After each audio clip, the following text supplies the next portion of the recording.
Assalamualaikum warahmatullahi wabarakatuh.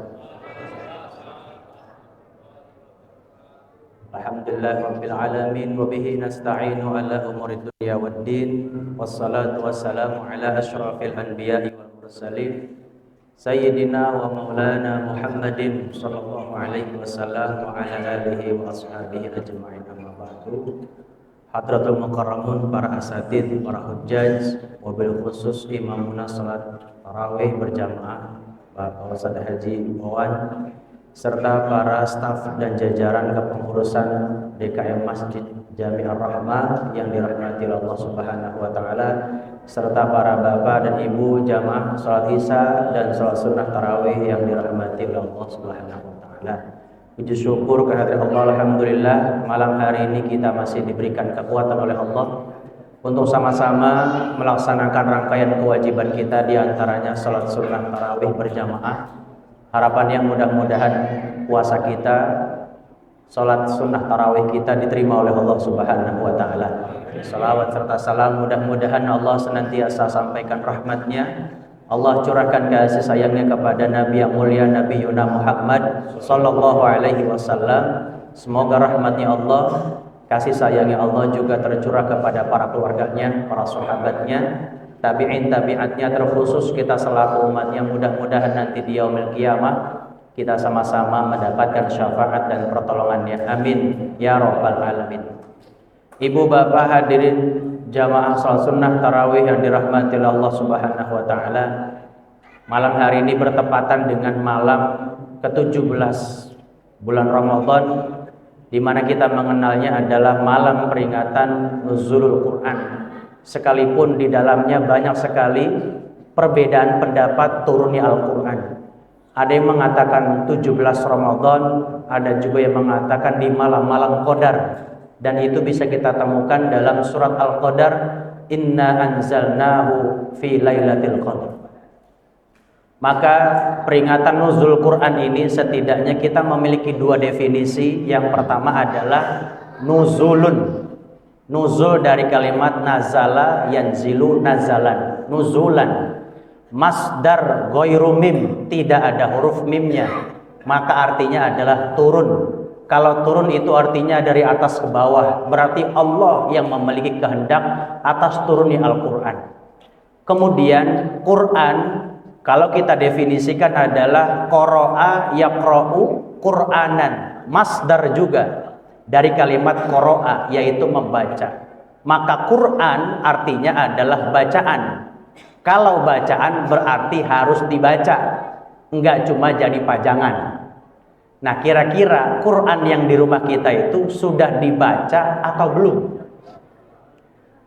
Atau Quran yang kita download di Android kita sudah dibaca atau belum? Atau cuma hanya sekedar di-download saja, kemudian banyak baca WA-nya daripada Qurannya? Makin kesini Quran semakin unik. Quran percetakan semakin ditinggalkan. Bahkan yang lebih uniknya lagi, Quran itu ada yang MP3 digital, yang kalau kita pencet itu hurufnya ataupun lembarannya, kemudian pulpennya akan berbicara dengan bacaan yang ditunjuknya. Itu artinya semakin kesini semakin kita diatur oleh sistem robotik, maka nanti sistem ataupun fungsi manusia akan dihilangkan. Kalau demikian berarti nanti yang akan masuk surga bukan orangnya, tetapi MP3-nya gitu. Maka Quran kalau kita lihat dari sisi sejarah, bahwa nuzul Quran itu diturunkan secara berangsur. Nazalal Quran munajjaman, secara berangsur, tidak langsung 30 juz, enggak. Secara berangsur. Berapa tahun? 23 tahun.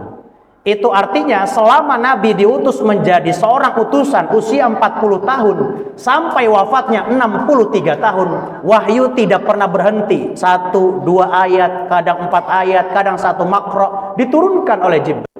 Bahkan dalam riwayatnya antara wahyu pertama sampai wahyu kedua itu jaraknya sampai 1,5 tahun. Di mana ayat yang pertama turun di Gua Hira disampaikan oleh Jibril dari Allah Subhanahu wa taala adalah kalimatnya Iqra. Iqra itu adalah fi'lul amri. Artinya kalimat perintah. Kata perintah. Ketika Nabi Muhammad dipeluk oleh Jibril, ya Khalilallah, ya Syafi'allah, wa ya Habiballah, Iqra. Kata Nabi Muhammad, ma'ana biqari. Kalau kita artikan artinya, saya nggak bisa baca. Bukan seperti itu maksudnya. Yang dimaksudkan adalah saya ini mesti baca apa, Bril? Kan begitu. Sama seperti kita kalau disuruh baca sama Pak Jiwawan tapi nggak ada teksnya, apa yang mesti kita baca?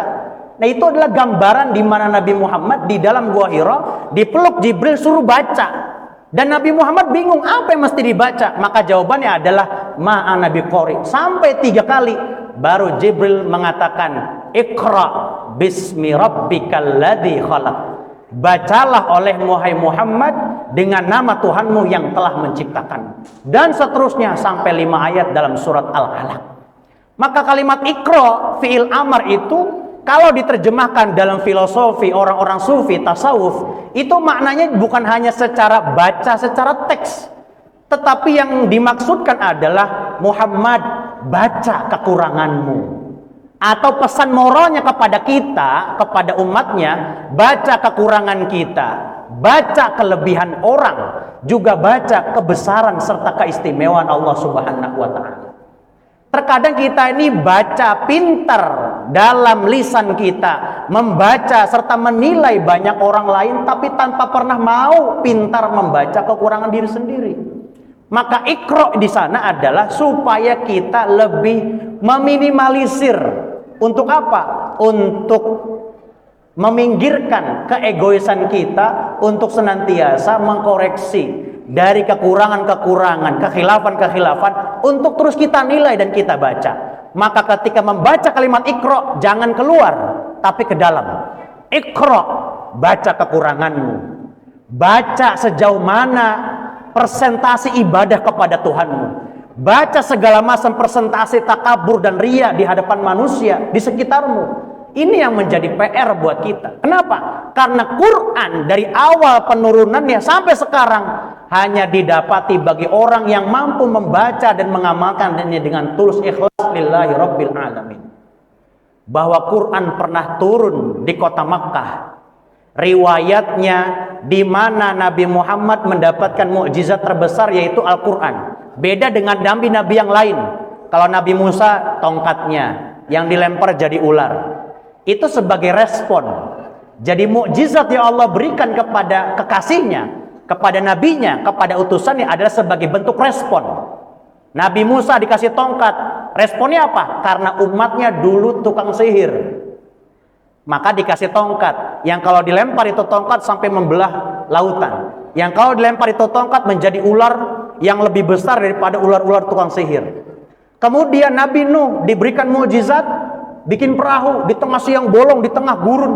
Banyak yang mencaci maki dia. Itu sebagai bentuk jawaban dan respon bahwa kelak nanti akan ada banjir bandang. Tapi sebagai mereka banyak juga yang tidak beriman, termasuk anaknya namanya Kan'an. Ya bunayya irkam ma'ana, wahai anakku, sini ikut bapak naik perahu. Katakan, saya mau naik gunung aja pak, nanti juga nggak bakal limpah, nggak bakal sampai air itu ke atas gunung. Tapi nyatanya apa? Allah berkehendak lain dengan perahunya Nabi Nuh sebagai mukjizat respon kepada umatnya. Ibrahim juga sama, diberikan mukjizat api karena di eranya adalah banyak orang penyembah api. Maka Nabi Muhammad diberikan mukjizat terbesarnya adalah Al-Quran karena orang-orang Arab dulu mengunggulkan sastranya.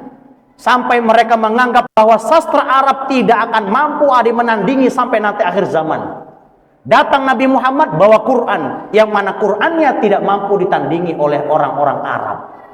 Makanya Quran yang kita baca adalah sebagai respon kepada orang Arab jahiliyah, yang mana mereka tergila-gila dengan sastra Arabnya. Yang pertama. Kemudian yang kedua, ketika turunnya Al-Quran, yang harus kita tahu bahwa tidak langsung 30 juz, tapi secara berangsur 23 tahun. Di mana dulu ketika turunnya Al-Quran belum ada titik, belum ada harokat. Bayangin Pak, di era Nabi, Nabinya masih ada, 23 tahun, Quran masih turun. Selama turun, belum ada Android untuk merekam, belum ada kertas untuk mencatat, belum ada mediasi-mediasi tulisan untuk merekam tulisan Nabi dan hafalan Nabi. Tidak ada, 23 tahun. Di-save secara rapih dalam memori hati sanubari Rasulullah Sallallahu Alaihi Wasallam. Maka Nabi berpesan kepada para sahabatnya, jangan kau bukukan hadis selama turunnya wahyu belum selesai. Itu artinya 23 tahun Quran turun.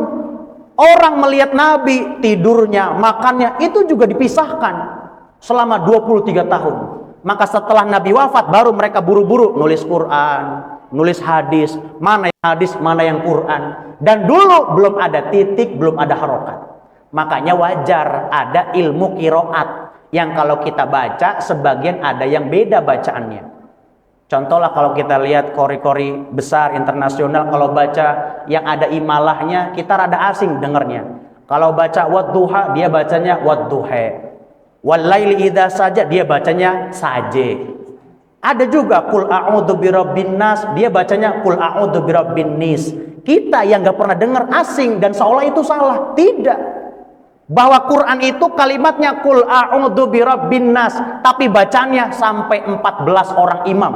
Dan itu terjadi pada masa sahabat, karena Nabi yang satu didengar oleh ribuan atau ratusan sahabat, yang kemudian mereka punya anak, punya sahabat, punya jamaah, dan mereka disampaikan. Makanya cara langgam bacaannya pun akan terus berbeda setiap tahunnya, tapi Qurannya tetap sama, yang kita namai dengan Mushaf Utsmani. Dan itu baru dibukukan pada masa Utsman bin Affan. Di era Abu Bakar dikumpulkan Quran, tetapi masih dalam bentuk tulang belulang onta, pelapah kurma, bebatuan, ditulis.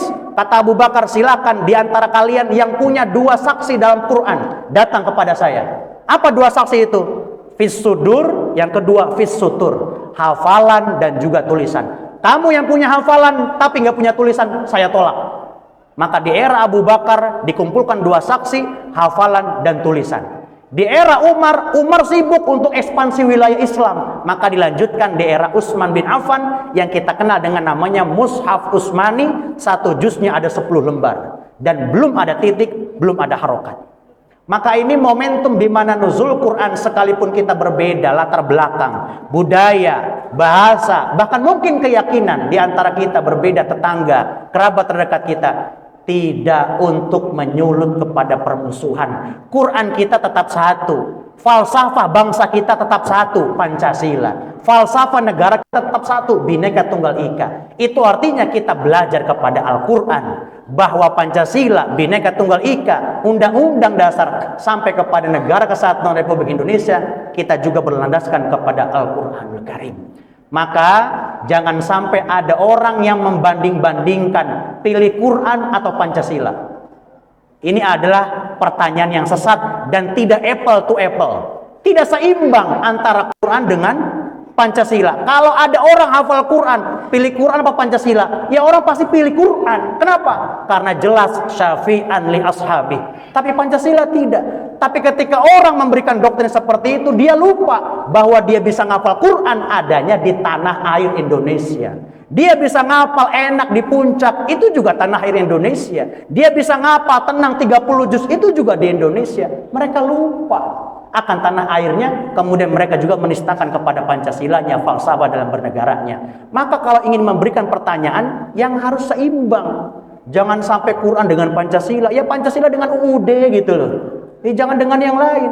Sekarang kalau ada orang yang memberikan pertanyaan seperti itu, pertanyaan yang menyesatkan. Kemudian hikmah yang kedua, nuzul Quran adalah momentum kita untuk mampu menghatamkan Al-Quran. Ketika kita menghatamkan Al-Quran, sekalipun kita belum hatam sampai beberapa kali, paling minimal kita 1 kali hatam Al-Quran. Karena kalau kita hitung 30 bulan Ramadan, 30 hari, maka mudah untuk kita membaginya. 1 malam 1 juz, 2 malam 2 juz. Maka kalau nanti sampai akhir bulan Ramadan kita sudah 1 kali khatam Al-Quran. Maka mudah-mudahan dalam kultum yang singkat ini kita digerakkan, dikuatkan oleh Allah untuk mampu menghatamkan Al-Quran dari sisi latar belakang sejarah maupun dari sisi latar belakang untuk mengamalkan di keadaan sosial masyarakat kita. Jangan sampai ada orang yang menghafal Quran, kemudian dia sudah hatam dan dia juga sudah hafal, kemudian dia mencaci maki yang lain, kemudian dia mencaci maki serta menghardik serta menghinakan kepada orang yang belum bisa membaca Al-Quran. Ini juga jauh dari konteks kita membaca Al-Quran. Maka di kesempatan yang mulia ini, di malam nuzul Quran, kita berharap kepada Allah, kita berazam sampai nanti akhir bulan Ramadan kita bisa menghatamkan Al-Quran, dan juga mudah-mudahan kita diberikan kekuatan untuk mampu menjalankan ibadah puasa di sisa-sisa hari sampai nanti akhir garis finish bulan Ramadan, dan juga mudah-mudahan kita termasuk orang-orang yang la'allakum tattaqun, orang yang mendapatkan predikat takwa dan juga berpasrah diri di hadapan Allah Subhanahu wa taala. Itu saja hadirin yang bisa saya ketengahkan, mudah-mudahan ada manfaatnya. Wallahu muwaffiq ila aqwamit thoriq. Assalamualaikum warahmatullahi wabarakatuh.